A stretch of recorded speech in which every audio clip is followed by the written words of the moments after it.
আসসালামাইকুম। Daily life of Anas and mom চ্যানেলের daily ব্লগে আপনাদের সবাইকে স্বাগত জানাই।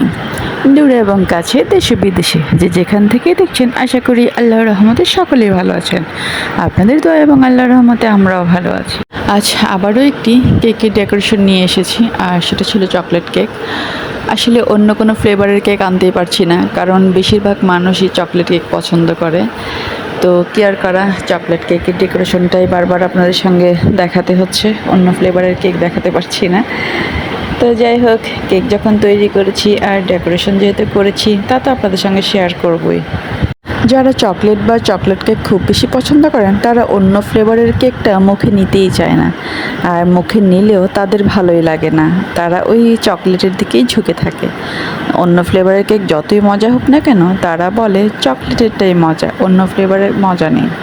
আর যারা চকলেট একদমই পছন্দ করে না, মানে চকলেট ফ্লেভারের কেক পছন্দ করে না, তাদেরকে যত মজা করেই তৈরি করে দেখ না কেন, তারা বলবে চকলেট একদমই মজা না, চকলেট কেক খেতে খুবই বাজে, একদমই তেতো মনে হয়। এটাই হচ্ছে প্রবলেম।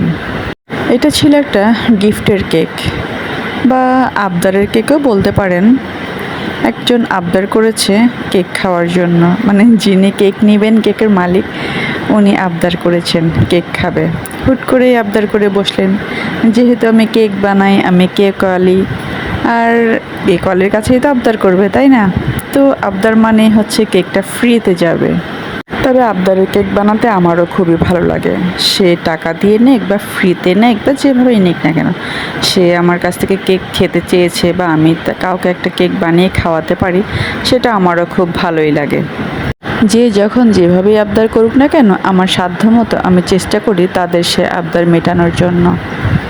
যত আবদারের কেক হোক না কেন, সেটা হতে হবে আমার কাছে এসে, মানে আমার কাছে আসতে হবে এবং আমার কাছ থেকে কেক নিয়ে যেতে হবে। তুমি ফ্রিতে কেক খাবে, কেকের আবদার করবে, আমি কি আবার বাড়ি বয়ে দিয়ে আসবো নাকি হোম ডেলিভারি করে? আপনাকে তো এসে নিয়ে যেতে হবে, তাই না? এইটুকু তো করতেই পারেন। তবে এই কেকটা হুট করেই অর্ডার করেছিলেন, আমার কোনো প্রস্তুতিই ছিল না। কী কেক দিব ভেবে বলতে পারছিলাম না, যেহেতু আমার কোনো প্রস্তুতি ছিল না। তাই হুটহাট করে যেভাবে পেরেছি, ইচ্ছে মতো মন মতো একদমই সিম্পলের মধ্যে চট করে করে দেওয়ার চেষ্টা করেছি। তবে কষ্টটা কোথায় জানেন?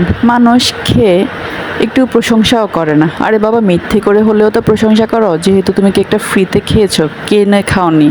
যদি আমরা ফ্রিতে কিছু পাই বা গিফটে কিছু পাই, পছন্দ না হলেও খুশি হয়ে তো বলতে হয় যে খুবই পছন্দ হয়েছে।